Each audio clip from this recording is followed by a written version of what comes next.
അപ്പോൾ കുട്ടികളെ നമ്മളുടെ റുരു എന്നുള്ള പാഠത്തിലെ അടുത്ത ആക്ടിവിറ്റിയാണ് ഇവിടെ കൊടുത്തിട്ടുള്ളത്. പെഹചാനെ ക്രമമേ ലിഖേ എന്നാണ് പറഞ്ഞിട്ടുള്ളത്. മനസ്സിലാക്കിയിട്ട് അത് ക്രമത്തിൽ എഴുതാനാണ് പറയുന്നത് കേട്ടോ. അപ്പം കുറച്ച് പോയിൻറ്റ്സ് ഇവിടെ കൊടുത്തിട്ടുള്ളത് നമുക്ക് നോക്കാം. റുരു കാ കോയി ദോസ്ത് നഹീത, റുരുവിന് ഒരു ഫ്രണ്ട്സും ഉണ്ടായിരുന്നില്ല.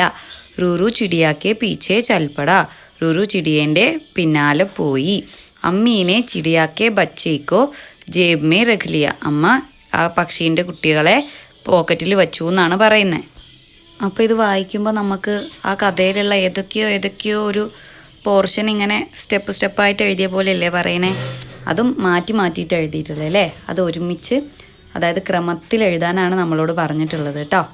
നമുക്ക് ആ ക്രമം മനസ്സിലാവണമെങ്കിൽ അത് മുഴുവനൊന്ന് വായിച്ച് നോക്കണ്ടേ. അപ്പോൾ ഇനി അടുത്ത പോയിന്റ് പറയുന്നത് റുരു അമ്മയ്ക്ക് ജേബ് സേ സിർ നിക്കാല, റുരു അമ്മേൻ്റെ പോക്കറ്റിൻ്റെ ഉള്ളിൽ നിന്ന് തല പുറത്തേക്ക് ഇട്ടു എന്നാണ് പറയുന്നത്. അത് കഴിഞ്ഞ് അടുത്ത പോയിന്റ് ചിടിയാനെ റുരുക്കോ ഗാന സിഖാദിയ, പക്ഷി എന്താ ചെയ്തേ, റുരുവിന് പാട്ട് പഠിപ്പിച്ചു കൊടുത്തു എന്നാണ് പറയുന്നത്.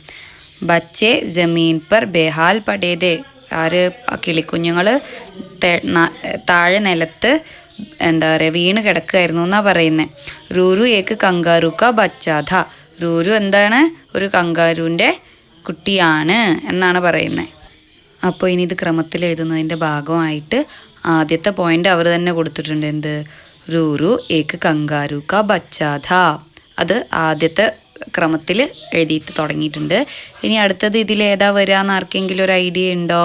നമ്മൾ ഇത് വായിക്കുമ്പം, അതായത് റുരു എന്നുള്ള പാഠം വായിക്കുമ്പോൾ നമുക്ക് ഓർമ്മയുണ്ട് റുരു ഇങ്ങനെ പോക്കറ്റിലിരുന്ന് ഫ്രണ്ട്സ് ആരും ഇല്ല എന്ന് പറഞ്ഞ് കരഞ്ഞത് അല്ലേ. അപ്പോൾ ഇനി അധികവും അതല്ലേ വരുന്നുണ്ടാവുക. ആ പോയിന്റ് അതാ നമുക്ക് ഫസ്റ്റ് തന്നെ തന്നിട്ടുണ്ട്.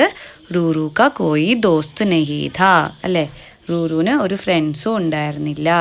അപ്പോൾ നമുക്ക് 2 പോയിന്റ്സ് കിട്ടി ക്രമത്തിൽ എഴുതാൻ അല്ലേ.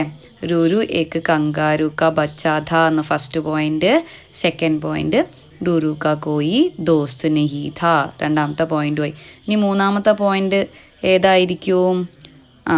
ഇനി അടുത്തതായിട്ട് പറയുന്നത് റുരു അമ്മീക്ക് ജേബ് സേ സിർ നിക്കാല എന്നാണ് പറയുന്നത്.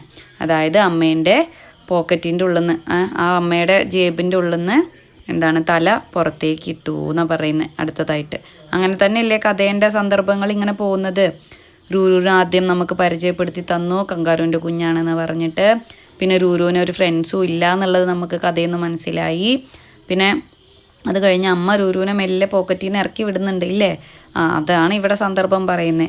എന്താണ്, റുരു അമ്മേൻ്റെ പോക്കറ്റിൻ്റെ ഉള്ളിൽ നിന്ന് മെല്ലെ തല പുറത്തേക്കിട്ട് നോക്കി എന്നാണ് പറയുന്നത്. ഇനി അടുത്ത പോയിന്റ് എന്തായിരിക്കും, അതൊക്കെ ഒന്ന് ആലോചിക്കുക. ഞാൻ എന്തായാലും ഈ വീഡിയോൻ്റെ ലാസ്റ്റ് മുഴുവൻ പോയിന്റ് ഒരുമിച്ചുള്ളത് കൊടുക്കുന്നുണ്ട്. അതെല്ലാവരും നോക്കിയിട്ട് നിങ്ങൾക്ക് കിട്ടിയത് കറക്റ്റാണോ എന്ന് നോക്കി ടെക്സ്റ്റ് ബുക്കിൽ ക്ലിയറാക്കി എഴുതി വെക്കുക കേട്ടോ. ക്രമത്തിൽ എഴുതിയത് കറക്റ്റാണോ എന്ന് എല്ലാവരും നോക്കുമല്ലോ അല്ലേ.